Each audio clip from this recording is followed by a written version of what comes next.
अनंतम शुक्राना गुरु जी, अनंतम शुक्राना। अमृत वेला सत्संग पहुंचे। संगत जी जय गुरु जी। वाकई में ही बहुत खुशी का दिन है आज। और सबसे पहले तो शुक्राना महाराज का, बहुत बहुत शुक्राना। आपकी कृपा से, आपकी कृपा से, आपकी ब्लेसिंग से इस परिवार को ये मौका मिला 100 दिन का चर्या पूरा करने का। ये इतिहास है, ये इतिहास बन गया है। आने वाली जनरेशन्स में, आने वाले सत्संगों में ये सत्संग शेयर हुआ करेगा। और मधु आंटी को, शलभ अंकल को और शालिनी आंटी को, पूरे परिवार को, पूरे गुरु परिवार की तरफ से बहुत बहुत बधाई, बहुत बहुत बधाई। और सारी संगतों को बहुत बहुत बधाई जिनको महाराज ने ब्लेस किया जब जब यहाँ आने का, सेवा करने का। जैसे अंकल हर बारी बताते हैं, बच्चों की सेवा, वाकई में ही ये भी इतिहास बन गया। और कितने हमने यहाँ बर्थडे के केक कटते हुए देखे। अंकल का सत्संग भी बर्थडे से शुरू हुआ था। अंकल के अगर हम पिछली जर्नी में जाते हैं तो अंकल का सत्संग भी उनके बर्थडे से ही शुरू हुआ था। और वो एक अनोखा बर्थडे था, एक सुसाइडल बर्थडे था। मतलब सब संगतों को मालूम हो चुका है अब तक, तो पर उस चीज़ को हमें भूलना नहीं चाहिए कि वो भी एक वक्त था और आज ये भी एक वक्त है। ये उनकी लीला है। कहाँ से क्या बना देते हैं और कहाँ से कहाँ पहुँचा देते हैं, ये अपरंपार हैं, शुक्राने नहीं खत्म होते। खैर वो बात आज रिपीट नहीं करेंगे बात को, क्योंकि समय बहुत कम होता है। और महाराज ने जो सेवाएं बख्शी हुई हैं हम उसको निभा रहे हैं। बहुत विरलों को मिलती है। आज आप संगतों को देखकर कल नंद सिंह जी की बातें याद आ रही थी। आज आ रही थी, मैं बैठा था कि नंद सिंह जी, ये जो स्वरूप देख रहे हैं उन्हीं का है। ये नंद सिंह जी बहुत ही बड़े संत महापुरुष हुए हैं, जो संगतों को, उनको महाराज ने जोड़ने का काम बनाया था, रास्ता दिखाने का काम बनाया था, संतों को, संगतों को, महापुरुषों को। और खुद ब्रह्म ज्ञानी थे। वो जंगल में चले जाया करते थे, जंगल में दूर शहर से चले जाया करते थे प्रभु की बंदगी करने के लिए, कीर्तन करने के लिए। तो संगतें पूछती थी, आप इधर जंगल में क्यों आ गए? यहाँ कौन आएगा? या जंगल में कौन आएगा? कौन कीर्तन होंगे? कौन सुनेगा आपका ये सब? पर उनका ये जवाब था कि जब ज्योत होती है, जहाँ ज्योत होगी वहाँ पतंगों को बुलाने की जरूरत नहीं पड़ती, वहाँ पतंगे खुद चले आते हैं। तो हम सब वो पतंग हैं, हम वो पतंगे हैं। जहाँ महाराज का दरबार हो, जहाँ महाराज हो, चाहे वो बड़ा मंदिर हो, चाहे एम्पायर स्टेट हो, जहाँ महाराज के सत्संग हो, हम सब एक पतंगे की भांति चले आते हैं। सिर्फ उनके प्यार में, उनके प्यास में चले आते हैं। तो बहुत बड़े भाग्यशाली हैं हम।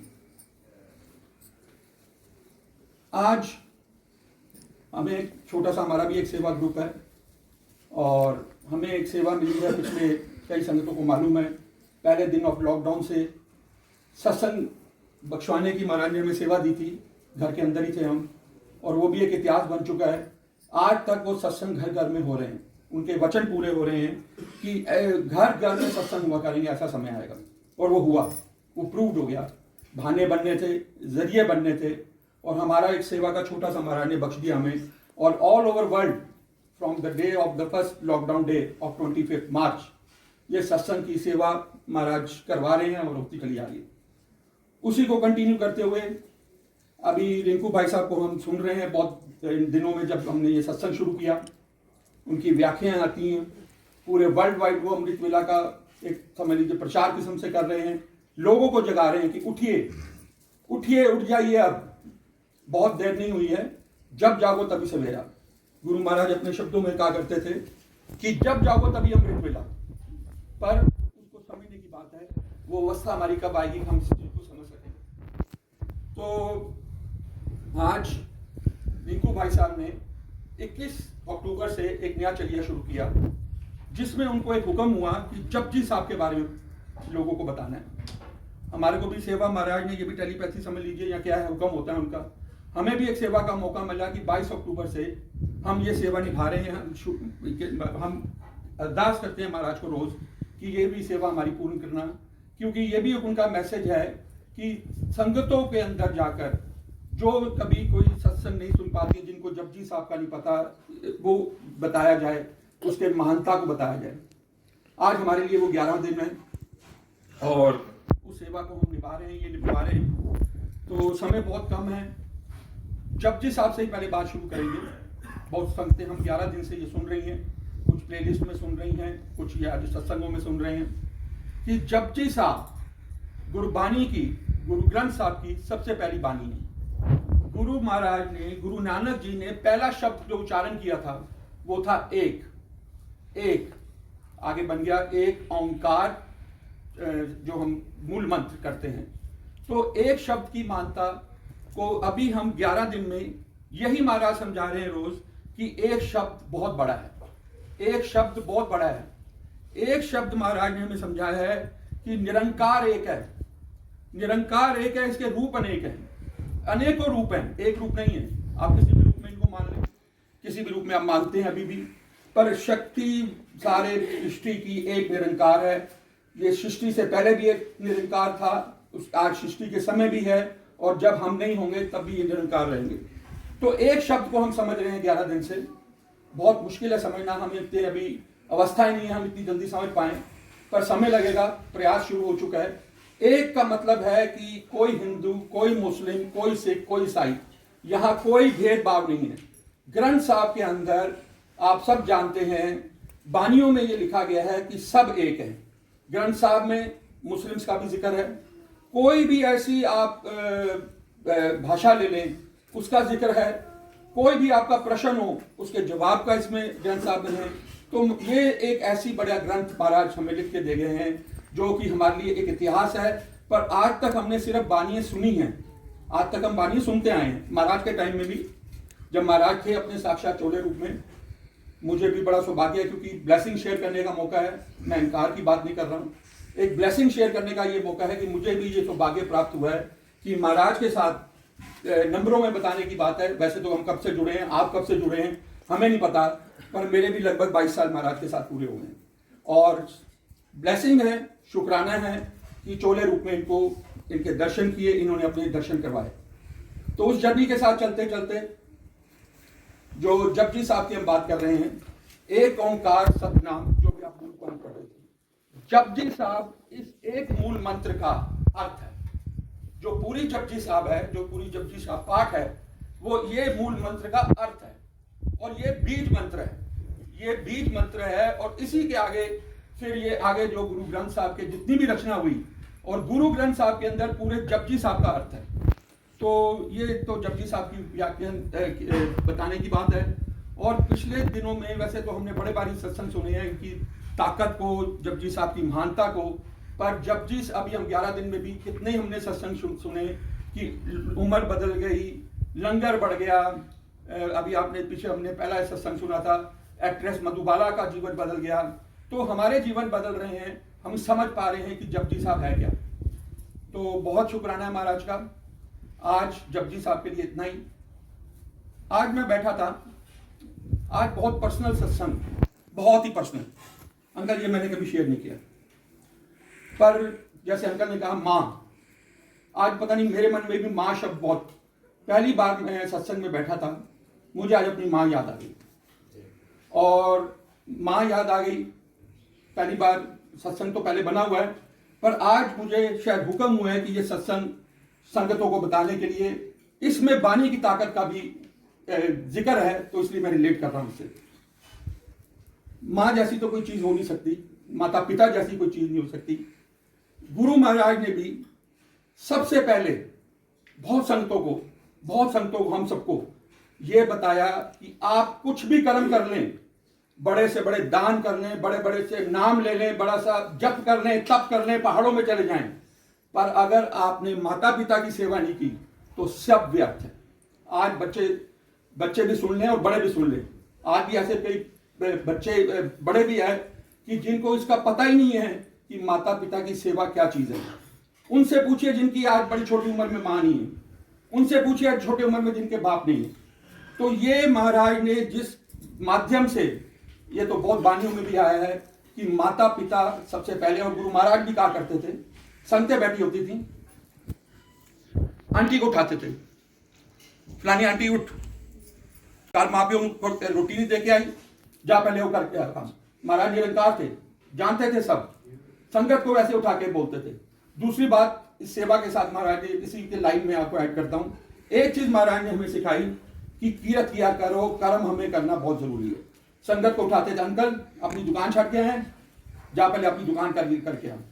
जब ये कर्म पहले करना जरूरी है जो हमारे परिवार के लिए, हमें ये किरत करनी है और हमें अपने परिवार के लिए जिम्मेवारी अपनी निभानी है। महाराज ने आज ये समय बनाया है मंदिर 6 बजे खुलने का, क्यों बनाया? क्यों? बंदे तो हमारे तो सुबह से खुल जाते हैं, गुरुद्वारे सारे दिन रात खुले रहते हैं, पर महाराज बड़े प्रैक्टिकल थे। इन्होंने मंदिर 6 बजे खुलने का समय इसलिए रखा कि पहले आप अपनी ये सारी जिम्मेवारियां पूरी करें, पहले आप अपनी सारी नौकरी, व्यापार, बच्चे, माँ बाप, जो भी समाज के प्रति आपकी जो भी जिम्मेवारी है वो पहले पूरी करें, उसके बाद आप दरबार में आए। तभी उन्होंने 6 बजे का टाइम रखा और 6 से 10 हम जब जानते हैं मंदिर खुलता है। ट्यूसडे वेडनेसडे बंद होता है, उसके अलग कारण है, वो अलग सत्संग है। और मंडे महाराज ने 7 से 7 खोल दिया कि कई संगतें जो 6 बजे नहीं आ पाती तो कम से कम वो ब्लेस हो जाए। तो बहुत प्रैक्टिकल है महाराज, बहुत गुरु महाराज की अलग ही प्रवचन तो दिए नहीं आज तक इन्होंने, पर हमें जिस रास्ते से आज कितनी सिंप्लिसिटी से इन्होंने सिखा दिया कि सिर्फ ये जो सत्संग है, ये सत्संग ही माध्यम रहा जो आज संगतें हजारों की गिनती, 100-500 की गिनती से आज कितनी गिनती हम समझ नहीं पाते हैं, किनकी गिनती नहीं हो पाती है संगत में, कहाँ नहीं है संगत। तो बड़े हम शुक्रगुजार हैं और बहुत ब्लेस्ड हैं कि we are part of it, और करोड़ों में महाराज ने हमें चुना हुआ है, तो बहुत बहुत शुक्रिया। तो मैं बात कर रहा था माँ की। मेरी मदर अराउंड 70 ईयर्स, अच्छी उम्र थी, ठीक थी, जाना तो इंसान ठीक है, हम किस समय महाराज बुला ले, पर महाराज इस ताकत की, आपको वाणी की ताकत बता रहा हूँ जो हमने महसूस की और देखी। मेरी माँ बचपन से जब मेरी होश संभाली गुरुद्वारे से जुड़ी हुई थी। हमने देखा रोज गुरुद्वारे जाती हैं, रोज मंदिर भी जाती हैं, पर गुरुद्वारे के साथ अलग अटैचमेंट थी। जैसे जैसे हम बड़े होते गए हमने देखा उनकी भक्ति, उनकी सेवा भावना गुरुद्वारे में, जो भी हमारे दिल्ली में था पड़ोस में गुरुद्वारा, वहाँ जाके सेवा करती थी, जो भी उनको महाराज बख्शते थे।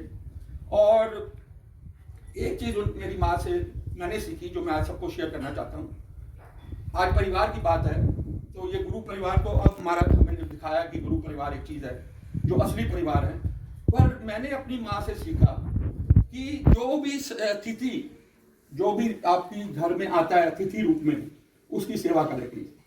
मैंने भी बिजनेस फैमिली से हूँ, मेरे फादर के साथ भी बड़े उतार चढ़ाव मैंने देखे व्यापार में, और ऐसे हालात देखे कि बहुत हैंड टू माउथ हो गए थे। हम तो छोटे थे पर देखते थे, आज भी याद आती हैं चीजें।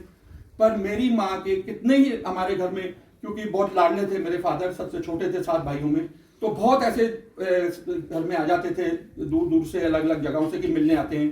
पर जब घर में अपने खाने के लिए भी पैसे नहीं होते थे तो उनकी सेवा की जाती थी, हमें बताया जाता था ये ले आओ, वो ले आओ, वो ले आओ। भावना थी उनकी, कमजोर लोगों की मदद करने की भावना थी। यही संस्कार शायद महाराज ने हमें डाले हुए हैं, हम इस चीज को आगे फॉरवर्ड कर रहे हैं। तो इसीलिए मैं रिलेट कर रहा हूं कि गुरु परिवार, जो जैसे आंटी ने कहा, यही सच्चा परिवार है। आज गुरु परिवार में हम संगत रूप हैं, ये ध्यान रख लीजिएगा, ये महाराज के भी शब्द हैं। कभी किसी संगत को छोटा मत समझिएगा, कभी किसी संगत का निरादर मत करिएगा। हर संगत को छोटी बड़ी नई पुरानी कोई लेबल नहीं है, संगत रूप में रब हैं। तो ये हमारा प्यार है, ये इस परिवार का प्यार है जो अमृत वेले के बहाने से आज हम संगतों को रास्ता दिखा रहे हैं, अमृत वेले का जो हम सब देख रहे हैं। तो इस चीज का लेसन पहले तो इस रिलेट करिए। ये जो गुरु परिवार है जिसमें हम एक दूसरे को जानते नहीं है, कौन कहाँ से आता है। जो रेगुलर सत्संग होते हैं तो हम सत्संगों में चले जाते हैं, हमें पता नहीं होता हम घर किसके जा रहे हैं। व्हाट्सएप आ जाता था और बस प्यास खींच के ले जाती थी कि हमारा सत्संग है। तो एक तो ये लेसन मिला। अब मैं आपको आता हूँ वाणी की ताकत, क्योंकि हम बार बार वाणी की बात कर रहे हैं कि वाणी की महिमा, वाणी की ताकत। 70 ईयर्स की एज में मेरी माँ को कैंसर डिटेक्ट हो गया और 70 साल की उम्र थी और कैंसर डिटेक्ट हुआ। डॉक्टर को दिखाया, चेकअप हुए, कैंसर आ गया। और ये कैंसर से रिलेट कर दूं, महाराज ने बहुत पहले कई साल पहले, 35 साल पहले, 40 साल पहले अपने शब्दों में ये पहले बोल चुके थे आने वाले समय में कैंसर, डिप्रेशन और डाइवोर्स, इसकी बारिश होगी। और आज घर घर में हम देख रहे हैं, हर तीसरे घर में या कैंसर है, या डिप्रेशन है, या डाइवोर्स है। तो ये उनके वचन बहुत पहले के कहे हुए हैं। उन्होंने ये भी कहा, ये भी समझ लीजिए कि आने वाला समय माड़ा आने वाला है, बहुत बड़ा समय आने वाला है। ये माड़े समय का एक उदाहरण हमारे सामने आ चुका है। शायद पृथ्वी में इससे बड़ा दुख आज तक नहीं हुआ। ये अब पिछले आप देख रहे हैं जो कोविड की वजह से हो रहा है। शायद पृथ्वी पे कितने युद्ध हो गए, कितनी वर्ल्ड वार हो गई, पर इतना दुख कभी नहीं हुआ जितना अब हुआ। और ये भी मैं आपको मेरे को भी शायद इशारा में नहीं कहूँगा, बट इसके क्योंकि उनका हुक्म नहीं है, पर जैसे हम न्यूज़ में पढ़ रहे हैं, आज देख रहे हैं कि वो न्यूज़ ये बता रही है कि ये अभी शुरुआत हुई है, ऐसे वायरस आते रहेंगे। तो ये माड़ा समय की बात जो हो रही है, और वही बच पाएगा जो किसी भी रब से, आप किसी से भी जुड़े हों, उनके सेवा बंदगी सिमरन में जुड़ जाएं। ये मौकों को मत गवाएं, चाहे वो अमृत वेला का, इसका तो बढ़ाई नहीं है, इसकी तो कोई महिमा ही नहीं है। और नहीं तो आज जब जागो तभी सवेरा, सिमरन में जुड़ जाएं, बहुत जरूरी है हम सबके लिए। ये माड़ा वक्त, आज गुरु परिवार में हमारे बहुत एग्जाम्पल हैं। ये माड़ा वक्त उन लोगों के लिए गोल्डन पीरियड बन गया, मेरे समेत।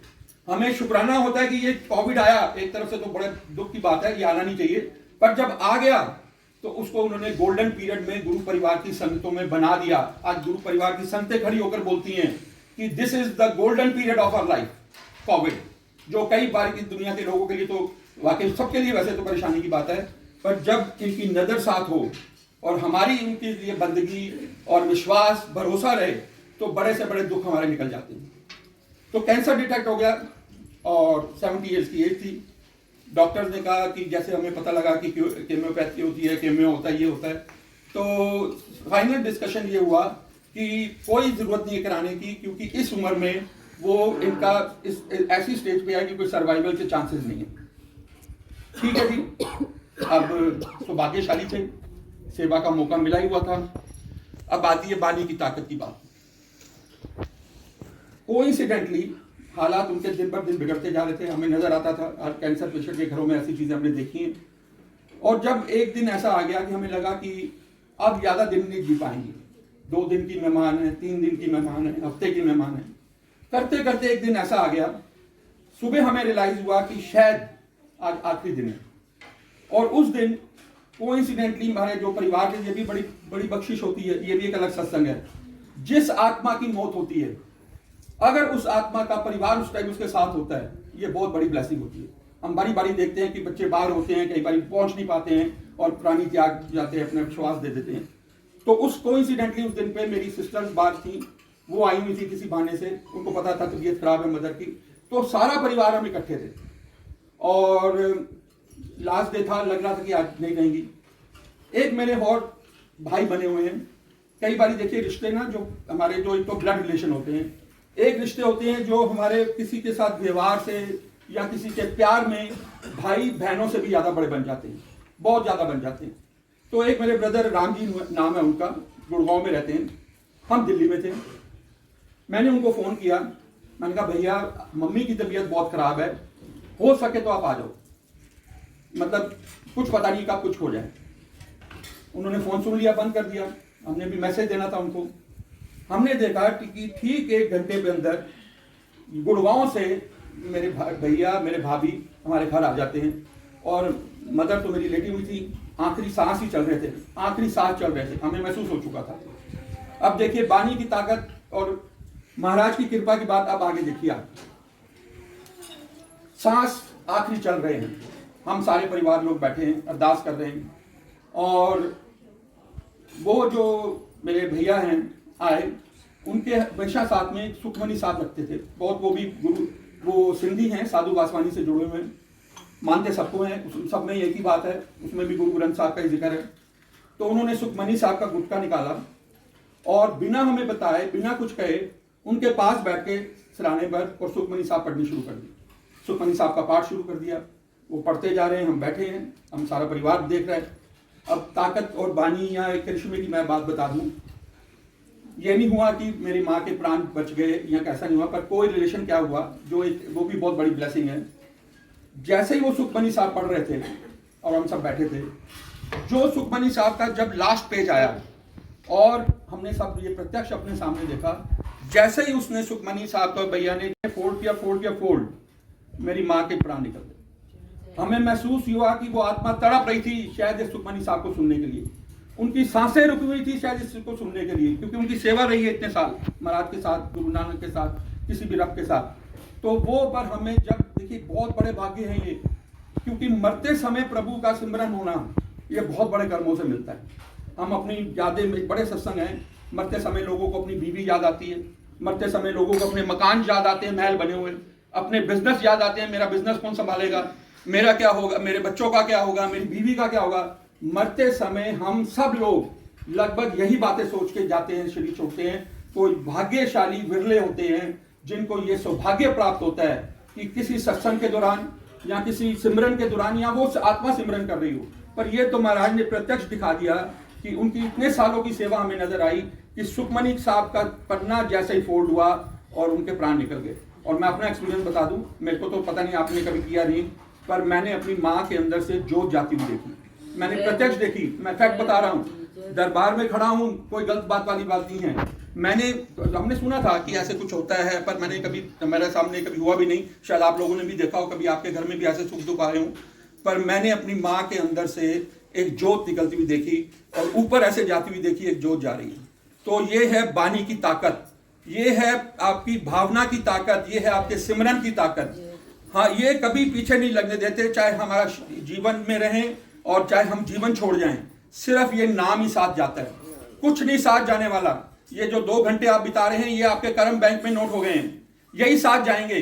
जब भी हमारा शरीर, हम प्राण त्यागेंगे, सिर्फ एक ही नाम होता है जो हमारे साथ जाता है, बाकी सब रिश्ते, सब जायदादें, सब गाड़ियां, सब पैसा यही रह जाता है। बड़े सत्संग में अगर इजाजत हो तो एक मैं अब साखी के रूप में इस माँ से रिलेटेड चीज बताना चाहूंगा। समय है जी, बता दूं, या किसी ने सत्संग करना हो तो आ जाए प्लीज। नहीं अंकल, आप करें। एक बड़ी प्यारी साखी है माँ के साथ फिर जुड़ी हुई। एक बहुत गरीब माँ, एक बेटा उसका, उसके हस्बैंड की, अंकल की डेथ हो चुकी है बड़ी छोटी उम्र में। वो घर घर बर्तन बांधती है, कपड़े सीती है, जैसे ऐसे सत्संग हमने किताबों में पढ़े हैं, स्टोरीज में पढ़े हैं, फैक्ट्स हैं ये, और ये भी एक सच्ची कहानी है जो मैं सुना रहा हूँ। तो एक गरीब माँ का एक बेटा होता है, उसको बड़ा सपना, हर माँ को सपना होता है कि मेरा बेटा पढ़ लिख जाए, बड़ा आदमी बन जाए। मैं तो नहीं बन पाई, मैं तो कुछ नहीं कर पाई। उसने अपने बेटे की परवरिश अपने कपड़े, बर्तन, सिलाई, ये वो करके, मेहनत करके शुरू की। एक समय आया कि अच्छा, वो जो माँ थी वो थोड़ी शक्ल से इतनी खूबसूरत नहीं थी, जो उसकी माँ थी बेटे की, ये आपने शायद सुनी भी होगी पहले, वो शक्ल से इतनी खूबसूरत नहीं थी।